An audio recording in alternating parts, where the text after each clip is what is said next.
स्वागत है आप सभी का हमारे इस YouTube चैनल में। तो आज की वीडियो में देखेंगे 10 क्लास का इतिहास का दूसरा चैप्टर भारत में राष्ट्रवाद का सब्जेक्टिव क्वेश्चन। इससे पहले MCQ इसका करा दिए हैं, ना देखो हो तो देख लीजिएगा। नया प्लेलिस्ट सभी सब्जेक्ट का बना दिए हैं जिसमें सिर्फ MCQ और सब्जेक्टिव क्वेश्चन खाली प्रोवाइड कर रहे हैं, जो कि एग्ज़ाम की दृष्टि से बहुत ज़्यादा इंपॉर्टेंट होने वाला है। तो सबसे पहले आज के क्लास में अति लघु उत्तरीय प्रश्न को देखेंगे, यानी जो 2 मार्क्स के लिए क्वेश्चन पूछ सकता है इस चैप्टर में, वो कौन कौन सा क्वेश्चन है उसको देखेंगे। पहला क्वेश्चन बन सकता है दांडी यात्रा का क्या महत्व है। तो दांडी यात्रा 1930 ईस्वी में द्वारा सविनय अवज्ञा आंदोलन को शुरू किया गया है ना। दांडी यात्रा के द्वारा सविनय अवज्ञा आंदोलन का शुरू किया गया था। ये इसका 2 नंबर में आवे थे, ये महत्व लिख सकते हैं। खिलाफत आंदोलन कब और किसने शुरू किया था। तो खिलाफत आंदोलन 1919 में है ना, 1919 ईस्वी में 2 अली भाइयों मोहम्मद अली और शौकत अली ने शुरू किया था ना। मोहम्मद अली और शौकत अली ने 1919 ईस्वी में। चौरी चौरा कांड क्या है। तो यह एक स्थान है चौरी चौरा है ना, जहाँ 1922 में सरकार के विरुद्ध सभा हो रही थी। छेड़खानी की कोई बात ना होने पर भी पुलिस ने गोलियां चला दी। मतलब किसी प्रकार का कोई छेड़खानी की बात नहीं हुई थी, फिर भी पुलिस ने गोली चला दी। गुस्से में लोगों ने पुलिस स्टेशन में आग लगा दी, जिससे 22 पुलिसकर्मियों की मृत्यु हो गई। गांधी जी ने आंदोलन वापस ले लिया, असहयोग आंदोलन। कौन सा आंदोलन यहाँ पे वापस लिया था, असहयोग आंदोलन को। तो यही है चौरी चौरा हत्याकांड। अगला क्वेश्चन है स्वराज से आपका क्या तात्पर्य है। तो स्वराज का तात्पर्य ऐसे शासन व्यवस्था से है जैसा कि स्वशासी ब्रिटिश उपनिवेशों में वो स्थापित थे। साधारण भाषा में इसका अर्थ है स्वराज, अपना राज। बहिष्कार के विचार का क्या तात्पर्य है, या इसी क्वेश्चन को पूछ सकता है बहिष्कार आंदोलन का क्या अर्थ था। तो बहिष्कार विरोध एक गांधीवादी रूप है। बहिष्कार का अर्थ है किसी के साथ संपर्क रखने और जुड़ने से इनकार करना। बहिष्कार मतलब कोई चीज़ों को बहिष्कार करो। ये गांधीवादी रूप है, मतलब किसी तरह का मार काटे नहीं, मतलब शांति से है ना, शांति से आंदोलन करो। बहिष्कार करो कोई चीज़ का, कोई वस्तु का, कोई सेवा का। गतिविधियों में हिस्सेदारी से स्वयं को अलग रखना है ना। कोई भी किसी प्रकार का गतिविधि हो उसमें खुद को अलग रखना और उसकी चीज़ों को खरीदने और इस्तेमाल करने से इनकार करना, यही होता है बहिष्कार। जैसे कहीं कोई देश से युद्ध हो जाता है तो कहते हैं ना वहाँ का वस्तु से बहिष्कार। जैसे चाइना का, भारत में चाइना का वस्तु को बहिष्कार करते हैं बहुत ज़्यादा है ना, तो ये बहिष्कार हुआ। नेहरू रिपोर्ट क्या है। तो नेहरू रिपोर्ट जो है 10 अगस्त 1928 को प्रस्तुत की गई। इसने भारत को एक राष्ट्र का दर्जा देने, संसदीय प्रणाली का गठन करने तथा मूल अधिकारों पर जोर दिया। 1928 ईस्वी 10 अगस्त याद रखिएगा, 10 अगस्त 1928 ईस्वी को प्रस्तुत किया गया था नेहरू रिपोर्ट। और इस रिपोर्ट में क्या था, तो भारत को एक राष्ट्रीय दर्जा देना, संसदीय प्रणाली का गठन करना तथा मूल अधिकारों पर जोर दिया गया था। अगला है भारत में साइमन कमीशन का विरोध क्यों किया। तो भारत में साइमन कमीशन का विरोध इसलिए किया क्योंकि इस आयोग में एक भी भारतीय सदस्य नहीं थे। साइमन कमीशन में एक भी भारतीय सदस्य नहीं थे, टोटली थे ब्रिटिश, अंग्रेज। उसके सभी जो सदस्य थे अंग्रेज थे, इसलिए इसका विरोध किया गया। गांधी जी ने सत्याग्रह के लिए नमक को क्यों चुना। तो नमक हर व्यक्ति अमीर गरीब द्वारा प्रयोग किए जाने वाले आवश्यक वस्तु। नमक ऐसा चीज़ है जो चाहे अमीर रहे चाहे गरीब रहे, हर इंसान का यूजफुल चीज़ है ये। यह भोजन का एक अभिन्न हिस्सा है, इसके बिना भोजन बनना ही संभव नहीं है ना। भात बन जाएगा है ना, लेकिन कोई सब्जी नहीं बनेगा। तथा नमक पर कर और उसको उत्पादन पर सरकार का आधिपत्य ब्रिटिश सरकार का अत्यंत दमनकारी पहलू था। और इसी नमक में ब्रिटिश सरकार ने बहुत ज़्यादा कर लगा दिया था, जो कि बहुत ज़्यादा ये अत्यंत दमनकारी पहलू था। इसलिए गांधी जी ने नमक को चुना अपने सत्याग्रह के लिए। गांधी जी दांडी कब पहुँचे और नमक कानून का उल्लंघन कैसे किया। तो गांधी जी 6 अप्रैल को पहुँचे, 6 अप्रैल 1930 में, और समुद्र का पानी उबालकर नमक बनाकर नमक कानून का उल्लंघन किया था। सविनय अवज्ञा आंदोलन क्यों शुरू किया गया था। तो भारत में स्वतंत्रता दिलाने के लिए भारत भूमि को अंग्रेजों के चंगुल से छुड़ाने के लिए महात्मा गांधी द्वारा सन 1930 ईस्वी में सविनय अवज्ञा आंदोलन शुरू किया गया, वही नमक वाला। गांधी इरविन समझौता की 2 प्रमुख विशेषताएं लिखे थे। गांधी इरविन समझौता इसका 2 प्रमुख विशेषता लिखना था। गांधी इरविन समझौता के साथ ही गांधी जी ने दूसरे गोलमेज सम्मेलन में हिस्सा लिया। इस समझौते की मुख्य विशेषता थी सरकार सभी कैदियों को छुड़ाने के लिए तैयार हो गई जिनके विरुद्ध हिंसा से जुड़ी कोई मामला नहीं था। गांधी जी के प्रतिनिधि के रूप में भेजा गया, ये 2 खासियत। पिकेटिंग से क्या समझते हैं? तो प्रदर्शन या विरोध का एक ऐसा स्वरूप जिसमें लोग किसी दुकान, फैक्ट्री या दफ्तर के भीतर जाने का रास्ता रोक लेते हैं, इसी को पिकेटिंग कहते हैं ना। मतलब ऐसा विरोध, ऐसा विरोध प्रदर्शन जिसमें किसी इंसान को किसी दुकान, फैक्ट्री या दफ्तर में जाने से रोकते हैं। तो ये था 2 नंबरी क्वेश्चन। अब आते हैं 3 मार्क्स एंड 5 मार्क्स के लिए अगर क्वेश्चन पूछे तो क्या क्या क्वेश्चन पूछ सकता है? दीर्घ उत्तरी प्रश्न। तो देखिए, पहला क्वेश्चन पूछ सकता है रोलेट एक्ट क्या था? गांधी जी ने रोलेट एक्ट का विरोध किस प्रकार किया, वर्णन करें। या भारत के लोग रोलेट एक्ट के विरोध में क्यों थे, वर्णन करें इस तरह। तो भारत में ब्रिटिश शासक के हो रहे प्रतिरोधों के खिलाफ ब्रिटेन के इंपीरियल लेजिस्लेटिव काउंसिल ने 1919 ईस्वी में एक कानून पारित किया जिसे रोलेट एक्ट नाम से जाना जाता था। और इसमें क्या था, भारत में रोलेट एक्ट का प्रखर विरोध हुआ। गांधी जी ने इस अन्यायपूर्ण कानून के खिलाफ अहिंसक ढंग से नागरिक अवज्ञा करने का घोषणा किया, क्योंकि इसमें था कि किसी को भी बिना किसी मुकदमा चलाए डायरेक्ट उसको बंद करो, कैद करो, है ना, थोड़ा सा भी कुछ मिला था। इस नागरिक अवज्ञा को 6 अप्रैल 1919 को एक हड़ताल के साथ प्रारंभ होना सुनिश्चित किया गया। रोलेट एक्ट के खिलाफ विभिन्न शहरों में रैलियों एवं जुलूसों का आयोजन किया गया। रेलवे कामगार हड़ताल पर चले गए, दुकानें स्वतः बंद हो गई, टेलीग्राफ सेवा बाधित कर दी गई। इस प्रकार देश में अर्थव्यवस्था का आलम फैल गया, अव्यवस्था का आलम फैल गया। अंग्रेजों ने राष्ट्रवादियों पर दमन शुरू किया, अनेक नेताओं को हिरासत में ले लिया गया। गांधी जी के दिल्ली में प्रवेश पर पाबंदी लगा दी गई। 10 अप्रैल 1919 को पुलिस ने अमृतसर में एक शांतिपूर्ण जुलूस पर गोली चला दी, जिससे लोग उग्र हो उठे और बैंकों, डाकघरों तथा रेलवे स्टेशनों में हमले करने लगे। ये था इसका कुछ पहलू। पहले विश्व युद्ध ने भारत में राष्ट्रीय आंदोलन के विकास में किस प्रकार योगदान दिया? तो प्रथम विश्व युद्ध में भारी संख्या में भारतीयों को सेना में भर्ती किया गया। प्रथम विश्व युद्ध के समय भारी संख्या में भारत के लोगों को सेना में भर्ती किया गया था ना। यूरोपीय देशों के स्वतंत्र वातावरण और लोकतांत्रिक संगठनों का उन पर प्रभाव पड़ा। अब भारी मात्रा में सेना में लोग गए। अब विदेश है कि विश्व युद्ध तो यहाँ भारत में नहीं हो रहा था, पूरा देश उसमें था। तो पूरा देश के लोकतांत्रिक वातावरण, स्वतंत्र वातावरण को लोगों ने देखा, वहाँ उस पर बहुत बड़ा प्रभाव पड़ा। युद्ध के अनुभवों से उन्हें अपनी क्षमता पर विश्वास हुआ और युद्ध मतलब लड़ाई उड़ाई किया, पूरा युद्ध किया। उससे अपने अंदर की ताकत को समझा कि हाँ, हम इतना ताकत है, हम अगर यहाँ पे विश्व युद्ध में आकर लड़ाई कर सकते हैं तो अपना देश में आकर के, अपने देश में जाकर के, अपने देश में जो हो रहे हैं अत्याचार अंग्रेजों के द्वारा, उन अंग्रेजों को क्यों नहीं भगा सकते हैं। तो इस तरह से उन लोगों के अंदर एक आत्मविश्वास जगा। वे अपने देश में भी लोकतंत्र की स्थापना कर सकते हैं। राजनीतिक जागृति और आत्मविश्वास की प्रबल भावना पहले विश्व युद्ध के बाद विकसित हुए। ठीक है।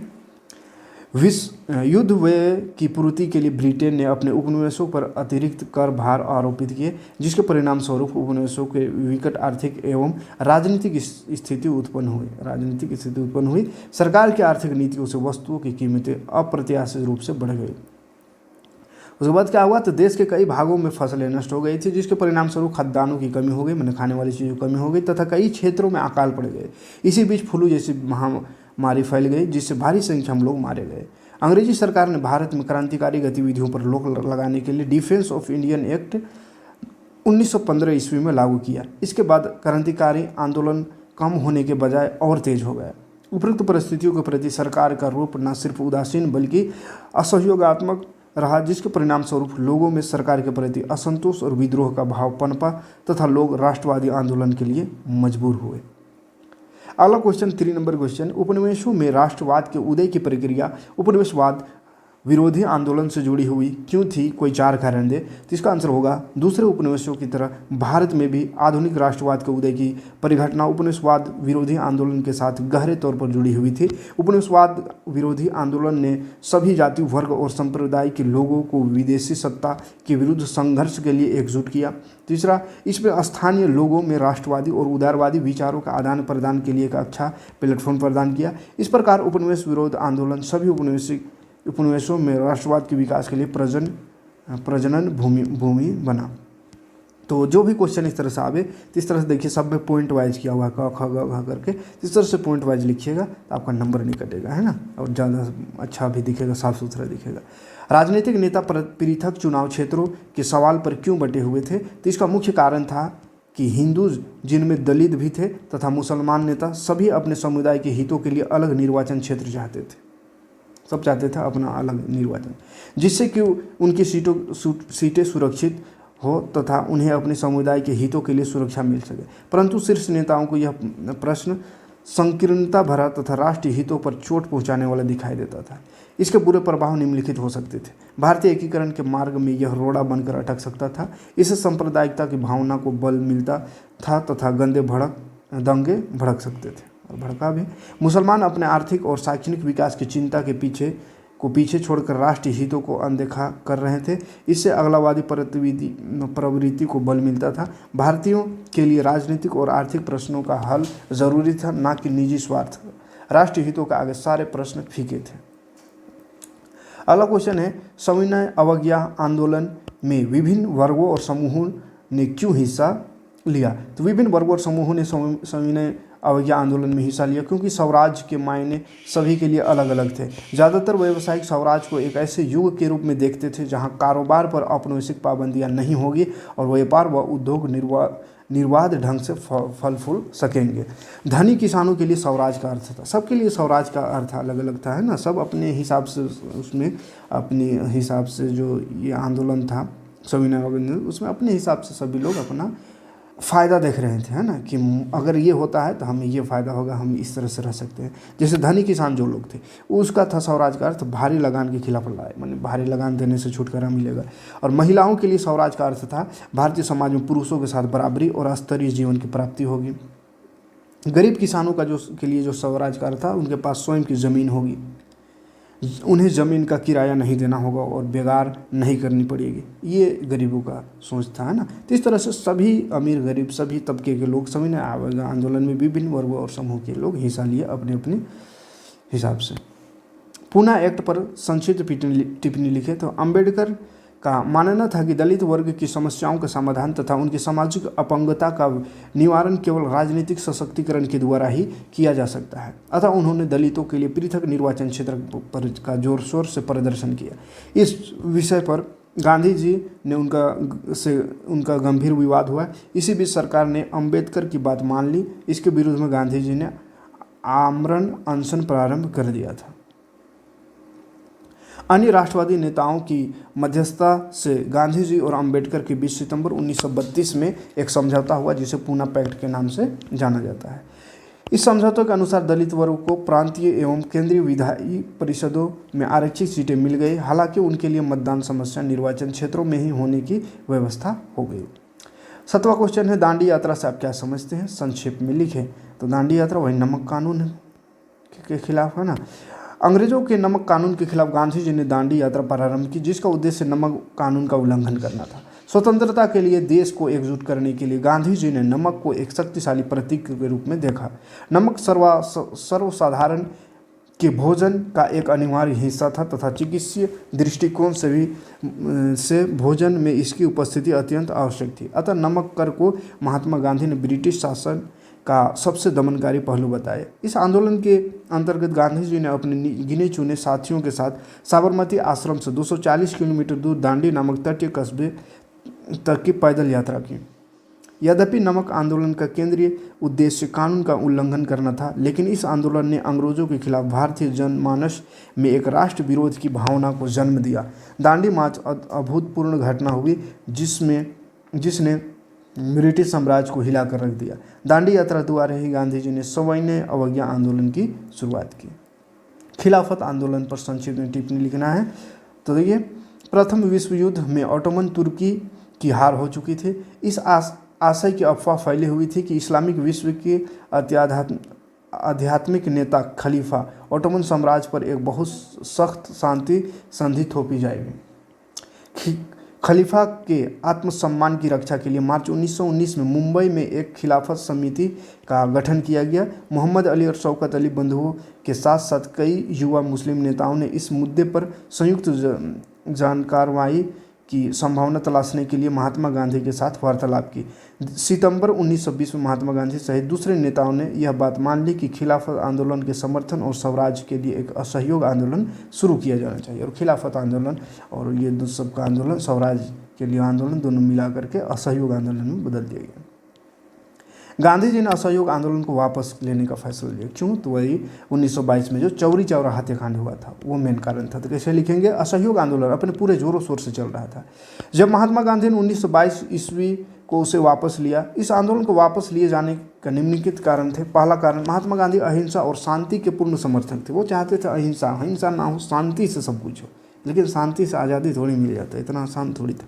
इसलिए जब उन्हें यह सूचना मिली तो उत्तेजित भीड़ ने चौरी चौरा के पुलिस थाने में आग लगाकर 22 सिपाहियों की हत्या कर डाली तो वह परेशान हो उठे। उन्हें अब विश्वास ना रहा कि लोगों को शांत रख सकते हैं। ऐसे में उन्होंने असहयोग आंदोलन वापस लेना है उचित समझा, है ना। तो 22 सिपाहियों का हत्या हो गया था। लेकिन क्यों हत्या हुआ था? क्योंकि उन लोगों ने बिना मतलब का भारतीयों के ऊपर गोली चलाया था। बिना मतलब का कोई मारे जाए तो ऐसे थोड़ी कि दूसरा गाल अड़ा दो और मारूंगा। तो यहाँ के लोगों ने भी पूरा थाने को आग लगा दिया और 22 पुलिसकर्मियों को हत्या कर डाली। तो इसी से ये परेशान हो उठे महात्मा गांधी और इन्होंने अपना आंदोलन वापस। दूसरे वे सोचने लगे कि यदि लोग हिंसक हो जाएंगे तो अंग्रेजी शासक भी उत्तेजित हो उठेंगे और आतंक का राज स्थापित हो जाएगा।